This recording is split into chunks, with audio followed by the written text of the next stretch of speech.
Halo semuanya, perkenalkan nama saya Anafa Firza Alfian. Saya berasal dari Fakultas Bahasa dan Seni, Prodi Sastra Inggris. NIM saya 2501938. Pada kesempatan kali ini, sesuai dengan tema yang sudah diberikan untuk proyek UAS ini, yaitu implementasi dan tantangan Pancasila di era globalisasi. Oke, dalam kesempatan kali ini saya akan membawakan tentang implementasi dan tantangan Pancasila sila pertama di era globalisasi. Kita semua tahu bahwa sila pertama Pancasila itu adalah ketuhanan yang Maha Esa, di mana itu adalah hal yang sangat penting untuk dimiliki bagi setiap warga di Indonesia, di mana setiap keyakinan yang dianut oleh warga itu adalah suatu pondasi bagi dirinya sendiri. Jika kita tidak memiliki pedoman dalam hidup, maka kita tidak akan tahu arahnya mau kemana. Dan keyakinan juga menjadi aturan untuk kita semua, bagaimana cara kita hidup di dunia ini dengan baik.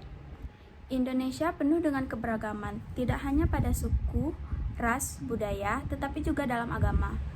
Contohnya di Indonesia sudah terdapat 6 agama yang berbeda, yaitu ada Islam, Protestan, Katolik, Hindu, Buddha, dan Konghucu, di mana setiap orang bebas memiliki hak untuk memilih agama apa yang akan diyakininya. Seluruh agama yang ada di Indonesia itu bagus. Itu semua tergantung bagaimana kita sebagai umatnya menjalaninya. Di era globalisasi sekarang, sudah semakin banyak teknologi canggih yang bermunculan. Semakin canggih teknologi tersebut, maka semakin mempermudah kita untuk melakukan sesuatu. Saya yakin kita semua sudah merasakan kecanggihan teknologi tersebut.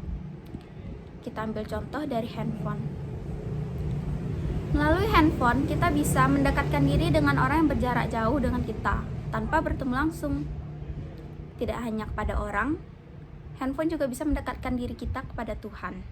Teknologi yang semakin canggih ini membuat kita semakin mudah untuk mendekatkan diri kepada Tuhan. Contohnya saja, kita bisa membaca Al-Quran melalui handphone saja. Lalu kita bisa mengetahui jadwal sholat tanpa harus dekat dengan musola atau masjid. Contoh lainnya itu kita juga bisa berzikir secara digital. Tidak hanya untuk agama kita sendiri, kita juga bisa mengetahui hal-hal lain dari agama orang lain, yang mana itu bisa memperluas ilmu kita tentang agama orang lain. Tidak hanya untuk mempelajari agama kita sendiri, kita bisa mempelajari agama orang lain. Kita bisa bertukar pendapat kepada orang lain. Tetapi di setiap kelebihan pasti ada kekurangan. Tidak sedikit pula orang-orang yang menyalahgunakan teknologi ini. Tidak sedikit pula oknum-oknum yang mengadu domba antar agama atau bahkan memperburuk agamanya sendiri. Contohnya saja pada saat sekarang ini sudah banyak oknum yang melecehkan agamanya sendiri. Mereka rela menghina agamanya sendiri hanya demi ketenaran. Ada juga yang menjelekkan agama orang lain dan mengadu domba. Oke teman-teman, sekarang aku udah ada di kafe. Sekarang aku akan tanyain gimana sih pendapat orang tentang agama di zaman sekarang ini. Let's go. Halo bang. Astagfirullah. Boleh minta waktunya sebentar gak bang? Ngapain kak?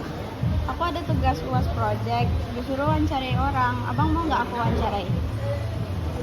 Mau sholat nih kak, ada jam berapa nih ya? Sebentar dong kok bang. Tentang apa kak? Tentang agama bang. Tapi gak Agama. sensitif kok. Direkam kak? Iya. Boleh ya? Boleh kak, boleh. Halo bang. Kenalin, nama aku Anafa. Nama abangnya siapa bang? Ya, top kak. Oke, aku izin tanya-tanya dikit ya bang. Boleh. Menurut abang, gimana pendapat abang tentang agama di zaman sekarang ini bang? Agama itu menurut saya penting kak. Penting karena agama itu pedoman hidup bagi kita kak. Terus tanpa adanya agama kita nggak ada tujuan kayaknya. Oke, kita lanjut ke pertanyaan selanjutnya ya bang. Tidak. Menurut abang, gimana pendapat abang tentang orang yang melecehkan agamanya sendiri? Kak, Gimana pendapat abang tentang orang yang melecehkan agamanya sendiri? agama sendiri menurut saya itu sangat memalukan Kak. Dia punya agama, dia beragama itu, terus dia menjelekkan agamanya sendiri. Ya, sangat memalukan lah bagi saya Kak. Itu tuh perbuatan yang sangat menyimpang bagi saya. Oke, ini pertanyaan terakhir ya Bang. Kak, Menurut Abang, gimana tentang orang yang fanatik dengan agamanya? fanatik tentang agama. Kayak dia tuh terobsesi dengan agamanya sendiri. Oh, menurut saya itu tidak salah Kak. Selagi dia tidak menjelekkan agama lain. Kan kalau dia fanatik dengan agamanya berarti itu dia mencintai agamanya Kak. Menurut saya itu tidak salah Kak. Selagi tidak menjelekkan agama lain, itu saja intinya. Oke Bang, makasih atas waktunya Bang. Makasih Iya. juga udah jawab. Ya, Nanti aku izin posting di YouTube ya Bang. ya Kak. Kalian setuju nggak tentang pendapatnya Bang Altaf tadi? Kalau menurut aku sih aku setuju. Apa yang dia bilang itu juga betul. Sebenarnya kalau soal agama ini tergantung diri kita sendiri-sendiri aja nggak sih? Gimana cara kita menjalaninya? Saran aku, kalau kita emang beragama, kita jangan menjelekkan agama kita sendiri maupun agama orang lain. Taati peraturan yang ada di agama kita. Karena agama tuh sampai kapanpun bakal perlu. Oke, bye-bye.